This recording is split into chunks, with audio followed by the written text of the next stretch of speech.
Hi, it's Gadget UK here again, back for part 2 of Conrad's A2000 repair.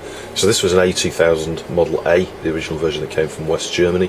In part 1 we resolved a data bus fault. It's worth watching part 1 if you've not seen it already. But there's still quite a lot to do to the board. There's a lot of corrosion on this board, more than perhaps was shown in the first part, so we deal with some of that in this video. But there are some modifications to do. There are some differences to talk about between this board and the later Rev 4 boards. And that's a correction to all of the 2000 videos I've put up previously, where I say I've got a Rev 4 Amiga 2000 motherboard, the very first one I fixed on my channel. It's a 4 point something, like a 4.2 or a 4.4. The board in this video, this Model A, it's actually Rev 4, it's marked Rev 4, so it's interesting how the Commodore did that. You'd think they would have called it Rev 5, the next one, because there were quite a lot of changes. You know, it added buster. You may have seen in part 1 annotations there suggesting there's no buster. Got some pals on here to handle that arbitration there for the Zorro slots. But there's also no Gary, and we don't have a fat Agnes, we have a thin Agnes. Picking up here, just testing the floppy drive. Right, connected a floppy drive up here.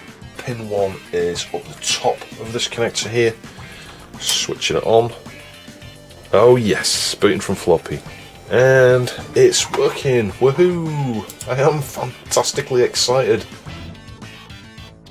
Oh, so pleased. And the thing that I'm really pleased about here is, not only is the Agnes alright, but these nice purple ceramic chips are fine as well. I may just get a little heatsink onto these for him, I don't know. They might not survive in transit.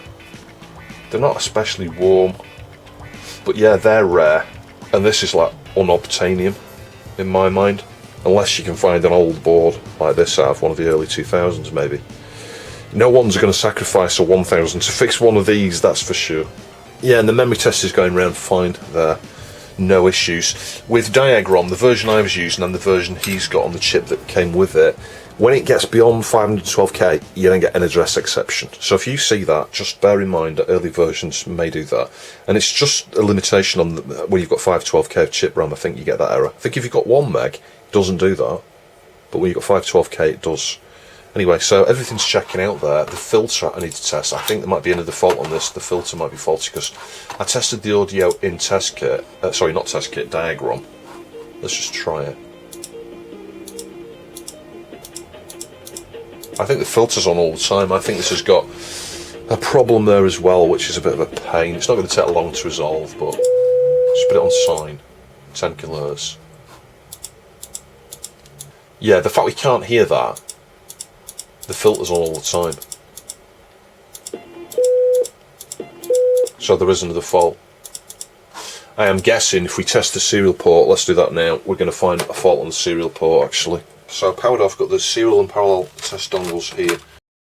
This one wants to go here, that's the external floppy in the middle there. The interesting thing is, you see that yellow, red, that's like left and right audio, and I think this might be dual purpose and does composite video as well, I'm not sure. Yellow, it's like, why is it yellow? Why is it not white? Maybe because it's dual purpose, I don't know, I'll have to have a look at that. Anyway, now we've got those dongles in there. Let's just test the serial and parallel ports, but I'm guessing the serial port is going to fail. Serial parallel. Oh, no it's not. That's interesting. Maybe the filters work differently on this early board. Or maybe there is just a filter fault. I don't know, I need to have a look at that. Serial port's alright. And the parallel port's alright. So you know what, maybe it is just a filter fault.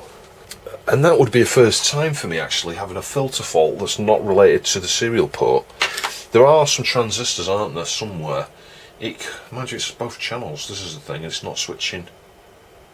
I don't know, I need to have a think about this. I might even ask the guys in Discord, because this is an early revision, the filters might be different, there might be a mod required, or I don't know, they may not have even implemented them on this board properly. But the serial and parallel ports aren't the issue. And the reason why the serial port is usually an issue is because the chip that's responsible is a line driver on here, and what Commodore did to use one of the gates on that line driver for the filter, to switch the filter off and on. So yeah, I need to investigate that a little bit further maybe. And checking the schematics here, there are no filters. It's unusual, so this must be the same on the A2000. There's something I didn't know about. You've got Paula here. Yeah, I apologise, it's not very big, this display. and then you've got, you know, the left and right outputs from Paula go into a stage of an op amp here with various, you know, feedback configuration stuff going on, and you know, capacitors, filters, etc. And then as it goes across here, this is the point between the first op amp phase and over here the second op amp phase, where you would have a filter that is controlled via some MOSFETs. You know, typically you'll see on the other schematics for the later boards, there'll be a trace that comes down from this connection here to the MOSFET, and it looks like it was an afterthought. So the Amiga 1000, I think, and certainly this, doesn't have a filter, and Commodore bodged the filter there using those MOSFETs, and they were like, well, how can we control those MOSFETs? What can we connect to the gate to actually, you know, switch the filter off and on? And then I guess some bright spark looked at one of the serial chips, you know, the 1488, I think it is, and went, oh, there's a gate on there that's unused. We could use the CIA to switch that gate, because it was already connected up. That chip is already connected up to the CIA, I think. Use the CIA to switch the filter off and on, and use those MOSFETs, you know, via the gate control to switch the filter off and on. Yeah, and that's the thing. So yeah, there's no filter on these. So the point there about one of the connectors being yellow, no, it's not combined composite or anything. And in fact, you can see that on this page here. You've got the left phono, the right phono. There's nothing else going to it. It's not like it's switched and composite goes there. No, it doesn't. They just chose yellow for some reason on the board I've got. That might not be consistent. Some of them may have had a red and white rather than red and yellow, or white and yellow, whatever mine has got. Or not mine, Conrad's. Yeah, so it looks like composite doesn't go out via an RCA connector like it does on the later boards. I'm guessing monochromatic composite may go out on the, you know, the video slot, but then the video slot's not full slot, is it? But it might go on the D type at the back, and I think that's one of the signals that goes out there. It might not be. In any case, it's a difference compared to the later revision 2000s. So of course you could replace that and this socket here. I'm not going to do that because it is pretty moderate, and I actually think just with a tiny bit more cleaning here, using more vinegar, we're going to be able to get the last little bit of greeniness off the surface here. And the CPU, just tested the original CPU, and the CPU works. But I've just also tinned up pins on this side here, on this corner, like several of them. And yeah, it's looking pretty good. I'm going to stick that in the ultrasonic cleaner in a minute. Let's just have an inspection. Yeah, it's looking super shiny and silver now. The greeniness has completely gone there. That is all it needed. Yeah, so I'm just gonna fold this paper towel and just, there we go, stick it down the cavity there. But we'll get some paper in there in a minute. But hopefully you can see that's looking pretty silvery, I think. Yeah, this needs us clean here as well, you know, because these are looking a wee bit green. So yeah, I'm gonna need to extend out here. Only marginally, it's just like surface. It's really important, obviously, you clean up as you go along with something like this. You know, don't leave vinegar too long there, because you will start to corrode things with it.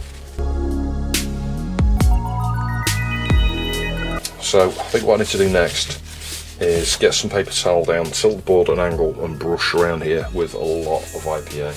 Because we don't have an ultrasonic large enough, this is exactly what I need to do. And obviously start at the top end here, because it's going to run this way, so starting at the top is always the best thing to do.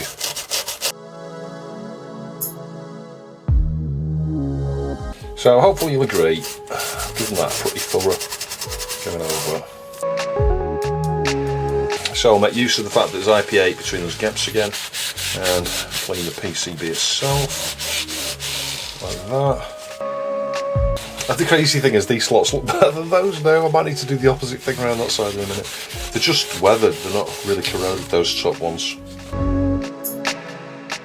Right, it's been tilted up like that for a good 10 minutes or so against the lamp there. Yeah, it's pretty dry now, so let's move this out of the way. Just wipe that here. So it's still going to need some spot cleaning here, because you can see, you know, there's still a little bit of moisture down here actually. Right, I am confident that that's pretty dry around there. So yeah, let's wet it up again.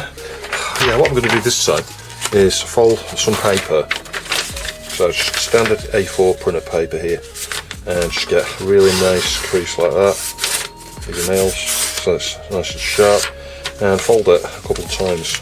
Yeah, you want to replicate not quite the thickness of a PCB, but thick enough that there's going to be a wee bit of resistance. And then we'll get some deoxit. Let's do that slot first, I think. It's thanks to my patrons, actually, I've been able to afford some of these consumables to work on this video, actually, this repair, because I've got a new tube of that. And actually, I ended up using birthday vouchers for the deoxit, so that statement I've just made is not quite true. The Patreon side has been paying for things like flux and some of the sockets. I think the 20-pin sockets on this. There's a wee bit of greeniness coming out there with that. Let's just change to the dry side.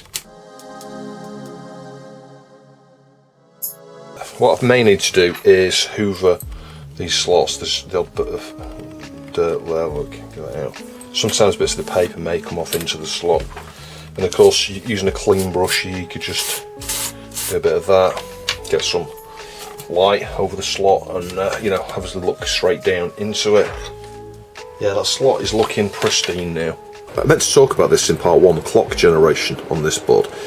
Normally, in the fat Agnes, you've got the clock gen side of things. You know, you feed a clock in, the 28.6 whatever megahertz clock there.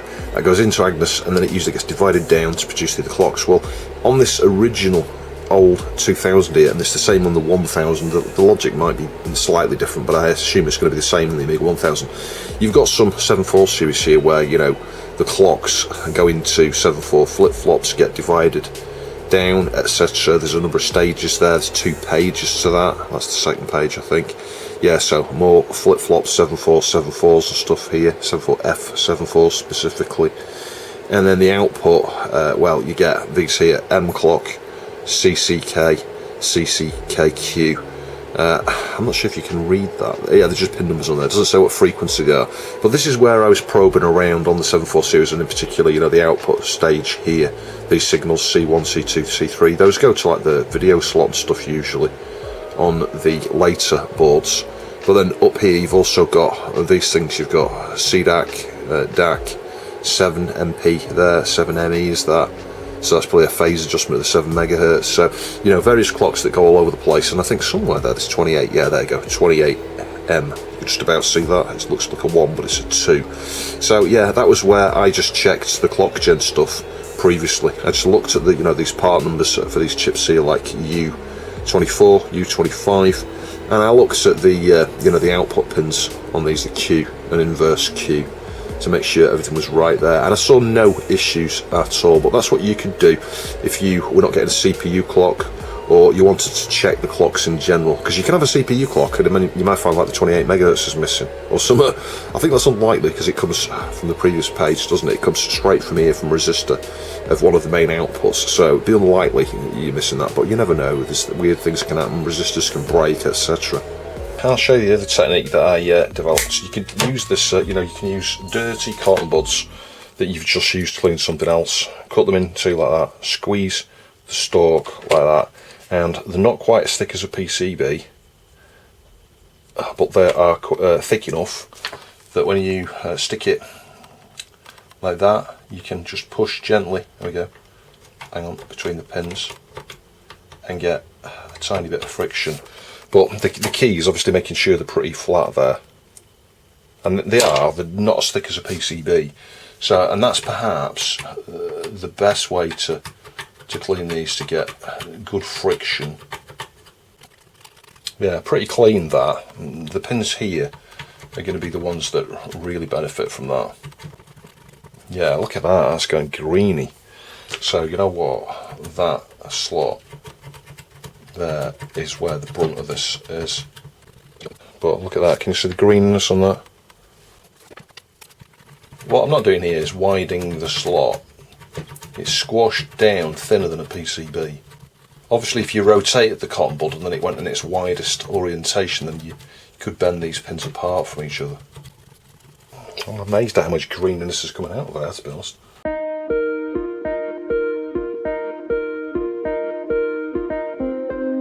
That's it, and they look fine. So yes, but still a little bit green there, can you see that? Right, that's pretty thoroughly clean. Alright, done some spot cleaning as well on the tops where there's just tiny little bits of green that perhaps wouldn't come out any other way. So let's now connect the 536 up. If you wanted to get every single tiny little bit of greeniness off this board, you'd probably need to replace every one of these slots, because even these, you know, I can see one there now, it's just two tiny little light pieces of green stuff on there. But it is, like it was here, superficial. So anyway, let's get the 536, wherever that's gone. Good God, that's really stiff. This is the thing, you saw me sticking that cotton bud in and out. That is like a brand new, never used slot. It's incredible how tight that was.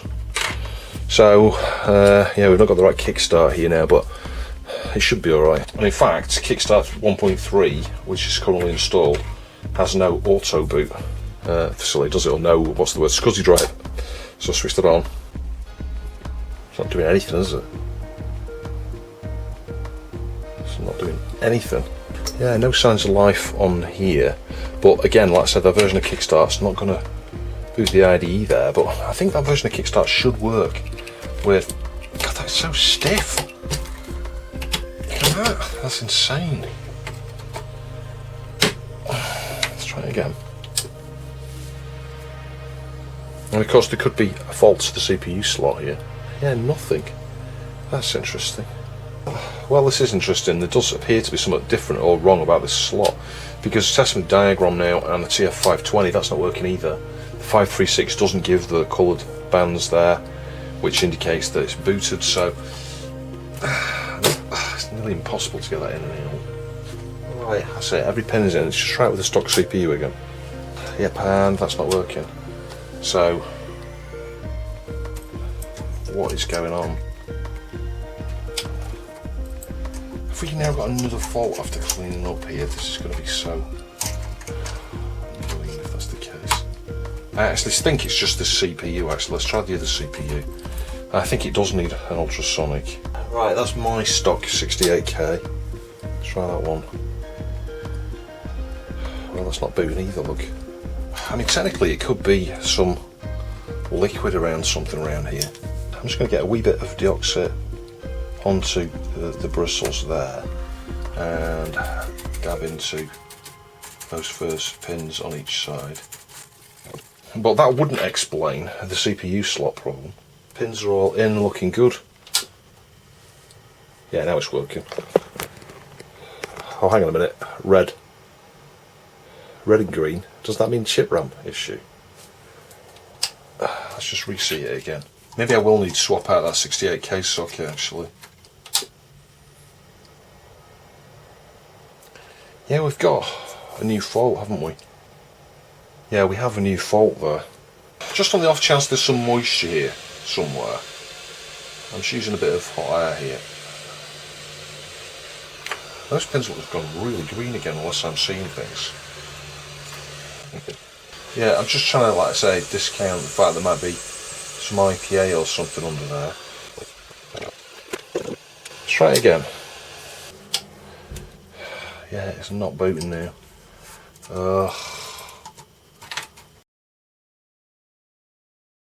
Well, I have to admit to being completely confused as to what is now going on with this. All we did was clean up. So, you know what, there must be a bad trace or something somewhere around here maybe. Just gonna have a brush under there. Just on the off chance something's stuck somewhere or something. I don't think so.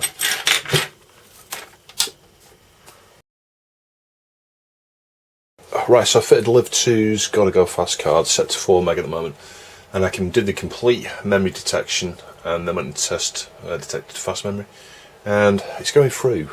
So yeah, I should switch it to 8 meg really. I'll do that after this is finished, but I just want to test this 4 meg, see if this works. But the strange thing is the stability issues. I don't know, they seem to have gone away just now. I did quite a lot of things, cleaned and reseated the legs on that.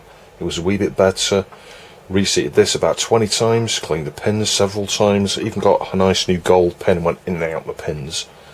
That's not the issue. Reseated this, cleaned the socket there, did a bit of the tap test whilst doing it. I mean, I could do this now, just see if it goes off. I'm not sure if there's like one bad via somewhere around here. But other CPU cards don't work. The 536 doesn't work, the TF520 doesn't work. The memory test is still going, so those taps did nothing. So I'm not sure, do I need to remove this socket? But why is this slot not working? I think the logical thing to do is test the Commodore one. I'm going to test the A2000-A, is it called? See if that works. If that works, then I think it's just a case of the terrible fire things don't work with this, because this old revision here, it's got completely different size resistor arrays. In fact, it's got resistor arrays that were removed on the later boards, and on the VPL, I think it is, or VPA, I forget which, and DTAC, the resistors might even be missing completely from this, or like ridiculously high, like 4K, 7, 10K, instead of the 500 ohms or less, 470 ohms or less that the later boards had. And that sort of thing is going to stop various CPU cards working in this slot for sure. Certainly when combined with resistor array differences as well. Anyway, it's still progressing. Yeah, we just suddenly got some bad blocks there. That's weird, isn't it? Let's just test that again.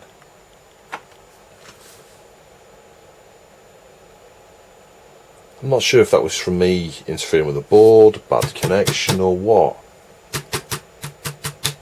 One thought did cross my mind, you know what, in for a penny, in for a pound. If this data buffer here died, maybe this one's glitching. That might be the issue here, because it just seems to be a bit intermittent. It's like, I started that memory test a second time there and it failed within 10 seconds. And then I started it again, it's now over a meg and it's still going. But I mean, it could just be still bad connections on the CPU here, but I don't think that's the issue. So yeah, my next port of call may be to remove that one and socket that up as well. You see, whilst the slots and things, the pins were a bit green, and there's still a few here that look a little bit greeny, that's now come up pretty clean. I don't actually think it's too much of a concern. It's like it's just like the stuff that goes vapor, and it's like once you brush it off, clean it off with some vinegar and IPA, most of the time you just get every part of it off. There are some pretty grey traces here, where the solder masks come off, but I don't think that's the issue. I don't think there's a fault there. I think it failed somewhere around like 1.4, 1.5 meg range before, so this time it's got further, which shows that whatever the issue is, it is intermittent. I hate intermittent problems. It's going to be one of those things. It's like, it's not sort of very long to repair this, in terms of finding the issues with D3 and D4 there. Oh, hang on, 1791. I need to check about the footage. Is that where it played it before? This is a clue though. Look, it's that first bit. You got D0 to 7 here, D8 to 15 here. So it's D8 seemingly there. Let's just test it again.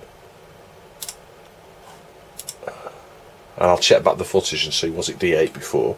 And assuming D8 goes to that chip, because this one's going to be the lower, then maybe it is just that one. Maybe that is glitching.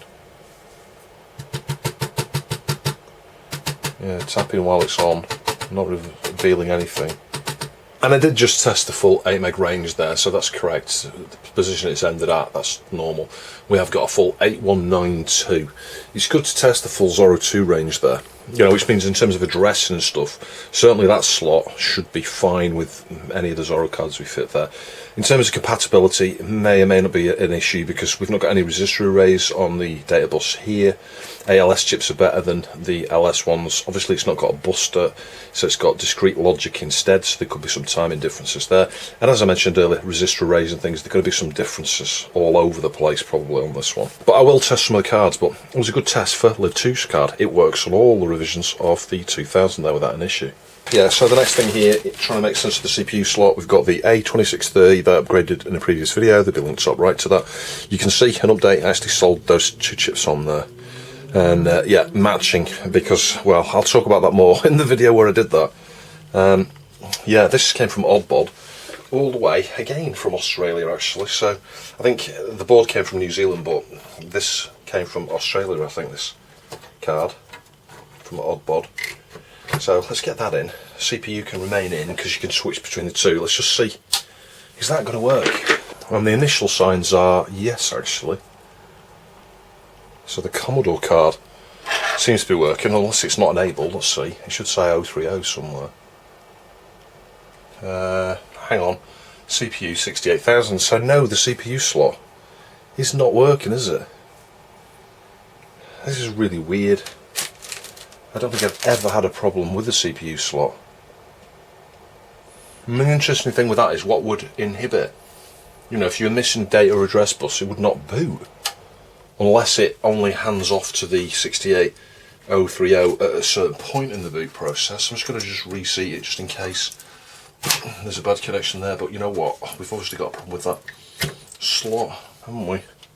We've got some signal maybe not getting to that slot from the 68K socket. Yep, still showing stock 68K. So when it comes to problems like this, the logic probe is our friend here. We can just probe the slot. So I've got this adapter that again I made in another video. It might have even been in the same video as that other thing I just mentioned. Yeah, so I'll plug that in. Make sure it's nowhere near the board in terms of that 5V and ground connections there. Let's just shove them into that. We could start a fire here. That might be exciting. It's just to test the logic probe. Yeah, that's working. And all I'm going to do here is carefully, and we'll start with the most probable, these ones down here, logic probe each socket point, because if we see a floating connection, there's going to be something not getting to it. Now I hear what you're saying in terms of pull-ups and things like that. Well, if they are, they're going to be on this side. I don't see anything other than just the odd resistor up here. So we may just find something. I'm not going to go any further up on that side, I'm just going to do this side now. I do wonder if there's a difference on this slot versus the other 2000s. That means that it's not seeing some of these CPU cards. I don't know, I find it hard to believe that a connection up here would be broken, to be honest. So already I'm quite confused, to say the least. Let's go up here. Low, low, low, high. Yeah, so there's one up here, isn't there, that's flowing, but it might be normal. That one's flowing. Yeah, there's three there that are flowing. I think what I'll do is just look at the pin out for this slot, because it may well be those are no connection pins. One of the problems you can have though is when you're testing something old like this, hang on. Yeah, when you're working on an old spec board like this, you may find that there's lots of things don't work with it. For all I know is that, because like the video slot over there, maybe this was never fully properly implemented. Yeah, so you stick a CPU card and it doesn't work, it's missing a clock or something, so it could be something like that. I'm inclined to think that, to be honest. I honestly don't think a missing connection here is going to be corrosion related. Not when this is so far away and the pins up here aren't green. So I don't think, I think we're barking up the wrong tree doing this here. And of course the other possibility here, thinking about things out loud, it could be one of these buffers here for not necessarily address lines, because we know the RAM was alright, although it was a bit glitchy, wasn't it? We've got 1, 2, 3, 4. We've got 1, 2, 3, 4. Another 4 of those transceivers there. I might scope those actually and just see what I see, in case we've got a weird signal like we had here. Nothing's getting hot though, so I don't know. Enough to drive you to despair working on something like this. Yeah, so doing a bit of research, there's no Gary on this. That's something I hadn't noticed. That's why there's a lot of 7.4 series here. So we've got 7.4 series for Buster stuff, 7.4 series for Gary logic, 7.4 series for clock logic, clock generation, because we've got the thin Agnes rather than the fat Agnes. It does say the CPU slot is different. It's not as good as the US, in quotes, models, because this was a German model, but I think even the US models were manufactured in Germany, actually, a lot of them. But the original model was designed in Germany, and the German ones have a different CPU slot, different video slot, and those are the chips I just mentioned, the 7.4 series of stuff, and the thin Agnes that comes from the Amiga 1000. So it's got more in common with the 1000 than the US 2000s. But that is not booting with nothing there and the 2630 there, so I don't know what's wrong with the CPU slot. And I suspect nothing's wrong with it, other than something's wired differently. I think I need to go and ask the guys in my Discord, because someone is bound to know what makes it different. Yeah, what we might be able to do is a mod to this slot here, reroute a couple of connections or something like that, if we can get it working. Because you know what, it's going to be pretty useless to someone without a working CPU slot that supports modern accelerators and things. I think I said modern, even just the stock 2630. I think you'd be a bit cheesed off if you bought this revision 2000 and found that nothing works in the CPU slot. It's bad enough lacking the video slot. Yeah, that's booting again. Yeah, so its original CPU is fine. Right, so a few things. It's been interesting to work on this. Hopefully it's going to power up. This is the next thing. Is this now going to boot? And it kills down. I still think we've got a bad via or something somewhere here, because you know what, it took me ages to get it to boot before after I'd cleaned up. But it could have just been a bit of corrosion or something somewhere. No, it's booting alright now. So you know what, maybe it was just a little bit of the IPA or something trapped somewhere. Yeah. The first thing is the filter side of things. I think I may have mentioned there's a filter fault on this, and that's why I went testing the serial ports. But then inspecting around, there's a transistor here. I was looking for a pair of transistors, 1488, 1489s, that's the 88 I think.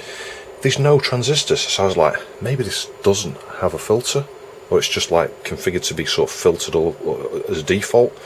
And looking at the schematics, that's exactly what I see. I don't see any connection to the 1488, and I don't see the transistors, MOSFETs I think they are, that act as the filter, that, you know, switch the filter off and on via a gate on the 1488. And that's why they did that. I always wondered why Commodore used the 1488. It was a bodge. It was a bodge. They went, oh, we got a free gate on that. I don't know, let's just bodge a filter on there, stick some transistors, and that's what they did. So I'm guessing the 1000 maybe didn't have the filter, controllable filter there. It may be filtered, I think, as default. It sounds that way. But what they didn't do is allow you to be able to switch it off and on. So that's the first thing. The second thing is this CPU slot. All is making sense now. I read an article that Dave Haney wrote many years back, something I wasn't aware of, but I was, but I'd forgotten, is in this slot was a special fast RAM card, 512k. That was how they came configured, with the 512k chip RAM on the board and 512k fast RAM in this CPU slot here. This was basically lifted and shifted from the 1000, it's the side expansion slot, I think, almost pretty much pin compatible with it, I think, and they just lifted and shifted it, stuck it there. Now I asked in Discord if anyone had modified one of these, because I searched everywhere, I couldn't find any information, and I thought, well, I could look at the 1000 slot and see what the differences are. But Liv2 just pointed out that he thought the only difference was this is lacking the 7 MHz clock. So I've looked at the schematics, worked out where the CPU gets its 7 MHz clock. It's going to be one of the logic up here somewhere. I've printed that page of the schematics. Where it comes out and it goes through a resistor to here. I'm going to do the same thing, because that's how they would have done it, and they've done that in other places. You know, take its origin on the output of the gate, feed it through a 47 ohm resistor, and feed it to the pin on here. So I've got the pin out for this, for the Rev 4. I'm just going to scope where I think the 7 MHz clock should be, just see what's there. If it's not there, I'm going to feed it there through that resistor, and we'll try that slot. But we'll have to remove this, because again, Liv2 mentioned this, but I was aware of this from something else I'd read, that the BOSS stuff is missing. Yeah, on these early boards, if you want to use this and you do get a CPU card working in there with that 7 MHz clock, you need to remove this, because there's a pin on there that a CPU is supposed to be able to use to control, to decide whether enable or disable that. And Buster is something that brought the BOSS stuff in. I think it doesn't feature on this board, hence why it's missing from here. I mean, these are things that you could bodge on. This is the thing, you could actually retrofit some stuff to do with the BOSS signal. You could, like we're doing now, retrofit the 7 MHz clock there. But the other thing that's different as well with these Rev A boards, lots of stuff's not buffered, I think. I really would love to get one of these revisions though. I'd probably do some horrific things like bodge a video thing on over there, and maybe, you know, buffer the clocks properly. Yeah, so it looks like it's the 4th pin down, assuming that I'm looking at this the right way up. It's like up here somewhere, and I just see a low maybe, or nothing. I think a low. Yeah, and I'll show you, I'm looking at that pin there, and if we extend along here, it says V7M. Yeah, so that's like a buffered 7 megahertz, so it's like 1, 3, 5, pin 7. So assuming pin, hang on, not the whole board, assuming pin 1 is up here, it should be that fourth one down there, and on the scope it's just nothing. It's like it's not even connected. Let me just get the logic probe again. Where's that gone? You said you may have fed ground to it or something. This is the thing, I don't know. Yeah, so it's this fourth one down here. Oh no, it's floating, look. It's floating. Well, that's convenient, isn't it? You haven't connected anything to it. Yeah? So, I'll go and get some wire. I'm going to get a 47 ohm resistor. And let's just try bodging 7 megahertz clock on. Now, one thought did cross my mind is if it doesn't work, I could try buffering it with a Schmidt or something. There might even be an unused gate somewhere on here that I can actually hijack and buffer the clock that way, but it needs to be pretty fast, really. It needs to, you need a 74F gate or something like that, or a Schmidt. Right, I'm going to go with a 33 ohm, just because I can't find a 47, and that's just going to, well, help with a bit of reflection, maybe. I think, if you're going to do it properly, take some lessons from the Vulcan clock board there. This is where it's better to buffer it, really, than just feed the resistor, but that seems to be how they've done it with this board to start with. So we could be adding to problems, and that was an interesting thing as well that Dave Haney wrote, that this board was unreliable apparently, and in part because some of the clock's not being buffered.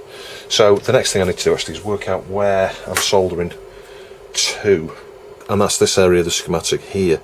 So you can see the 7MP there, that goes to the processor. Oh, via a 33, we're replicating the same size here, we're using a 33. So it's pin 6 there, out of U22. Now I have a dilemma here, there's two chips the same and U22's printed between them. That says U25, so I've got to assume that's U22. So pin 6, let me just scope there and see if we have 7 megahertz. And you can see down here 7.143, 7.09 actually is correct, so 7.09, that's the 7 megahertz. So we simply need the resistor from pin 6 there. I'll stick some heat shrink to a wire and then put the wire to the 4th pin up here. The other thing that does cross my mind about this, I might be better off using a shielded wire actually. Anyway, let's just have a go with a piece of kynar. If it's a bit flaky, so let's say we could try buffering it, I could try shielding it.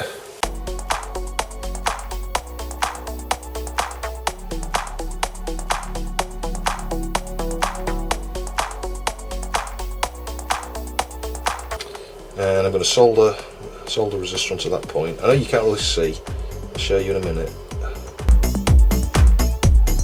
As I say, we'll heat shrink it and maybe hot glue it down or something as well, just so it stays where you want it. Well, not where you want it, where we want it, where I want it. Yeah, and this wire doesn't need to be quite so long, but we can, a little bit of length is good because we can position it in such a way it's not going to get pierced with pins from other connections and things. Right, so we're joined up. As I said, I can just pull that back a bit later, get some heat shrink on it and we'll glue it down later. But we don't know whether it's going to work. This is the thing, is it going to work or not? But you see, just by virtue of doing that, we may find it now doesn't boot with this, because we've now got ringing we've introduced by extending a big antenna from the CPU slot. I mean, right, there's a 33 ohm resistor, but nevertheless that might be the problem. I've lost the position of that chip already. It's that one, isn't it? It's this one up here. There we go, 34 ohms. So we should now have the 7 megahertz clock. But you see, is that the only difference? I don't know. Is that all the issue was with the TF520? I didn't think the TF520 would be using that, but maybe it does in terms of getting its alignment to everything. There's going to be some PLL type stuff that Stephen did with those cards, and other CPU cards are going to work the same sort of way. They're going to need the 7 megahertz clock, even if they're providing their own faster clock. I want to be able to give this poor Amiga, there we go, a CPU slot. Right, so let's try that. Oh my god, it's booting. Aha! There we go. Thanks to Live2, Matt Harlem. The guy is a legend. I knew that if I asked on Discord, someone would know. And yeah, there we go. Matt Harlem. He's a genius, that guy. He knows everything. He knows all the stuff I don't know. 68EC20. So, brilliant. And that's fantastic news for Conrad, because now he can put CPU cards in there, and I think they're going to work. He might have some instabilities, like I said, this is not going to be the most stable 2000 ever. Not just because of the mod I've done, but because of the aforementioned, you know, deficiencies in this Rev A. But nevertheless, I think it's pretty cool that we managed to, just with a simple mod, we didn't cut anything or anything like that, I just added a single wire with a resistor. And hopefully we're going to be able to boot with an A2000 now.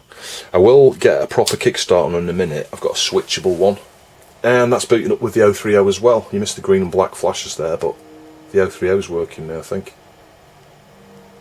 Oh, that's fantastic. Right, I've got a boobip or solid core ROM module here. I just need to go away and find out where pin 1 is. What's the mark pin 1 on this? Look, this is a boobip. Yeah, and thanks ever so much to Chris for sending this, but where's pin 1? There's no pin 1 marking, so you're like, which way around do I put it? Maybe, I think actually I left this socket here for that reason, so you know what, I'm going to go with that. That's pin 1, isn't it? I wouldn't have done it any other way, knowing me. Anyway, because we've got that, I think if we take that out, this is the thing, I'm going to need that tower underneath because of the, well, there's a jumper on the boobip, I don't want to solder it, so it's going to be easier just to, hang on, try and get that out. Everything's painful today. Simple things like changing a ROM turns into a nightmare because of this number of sockets there.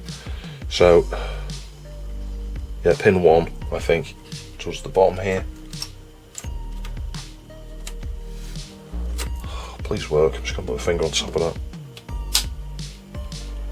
Yeah, that's booting. It's actually booting diag-ROM, funnily enough.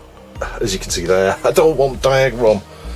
I think a reset will do it, but I need to, well, reset it for a period of time down there. Let me go and get my keyboard. So yeah, so this is going to be the next test here. We've got a 500 keyboard to a 2000 adapter. Is this the same as the other 2000? Do we have a fault here? I don't know. Let's switch it on and find out. Is caps lock working? Yes it is, so it's powered. But we can't do control Amiga, can we? This is the thing. Oh, how do we get a reset on this? Change the ROM. Because what I want is Kickstart 3.1, and that's on there. I'll tell you what, it did cross my mind. I'll just take, just for simplicity here, I'm going to go take the one up my other 2000. It's just nearby. But that's boot now, look. So I think it is about voltages, cleanliness of slots and stuff. Let's try some games. So we've got 66 mega RAM there. Only 300 and something for chip RAM, but we've not got a lot of chip RAM, that's the thing, isn't it? So we might not actually be able to run anything on here with 512k chip RAM and all those drives. You're a wee bit knackered, aren't you? Yay! This is working! Fantastic. I need to get the sound up. The speakers plugged in. There we go. Now we do. Sweet! So, very pleased. Conrad should be pleased with that as well, hopefully. The main thing is we haven't had to cut anything or anything like that, or remove anything, it's just that wire. He can always remove that wire. If he doesn't want that there, and he wants to have it exactly as it was, he could just remove that single wire. I'll get a piece of heat shrink on it, I'll glue it down. I need to finish cleaning up, there's the odd bit of green around here, and test the remaining Zorro slots, but we've, yeah, turned a corner, I think. So stability wise with the 536, I would say it's a bit hit and miss. You know, you do get the occasional freeze, like I've got one here now. You know, and you know you're not looking at the screen, but it is. Trust me, it's frozen on the WHD load screen. So I'll power cycle it again. I might even just reseat this yet again. It's gold plated, this riser adapter here. Hang on.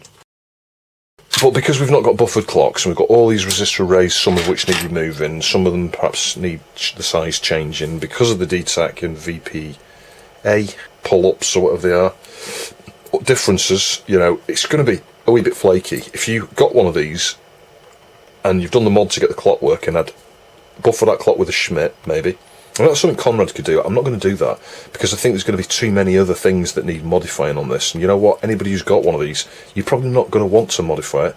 You probably want to keep it as close to stock as possible because it is a rare old piece of history. There can't be that many of these around that have got the original Agnes on. And this one is in pretty good condition, really, all things considered. I know there's a little bit of greeniness still here, but it's in not bad condition. It just needs a bit of a clean up. I would imagine Conrad's probably just going to stick the RAM card that came with it and a few Zorro cards maybe, and just use it with the stock 68K. Yeah, it failed to boot there. I got a frozen red screen at the end of the boot process. So yeah, it is a bit flaky. And of course your mileage may vary moving this into here.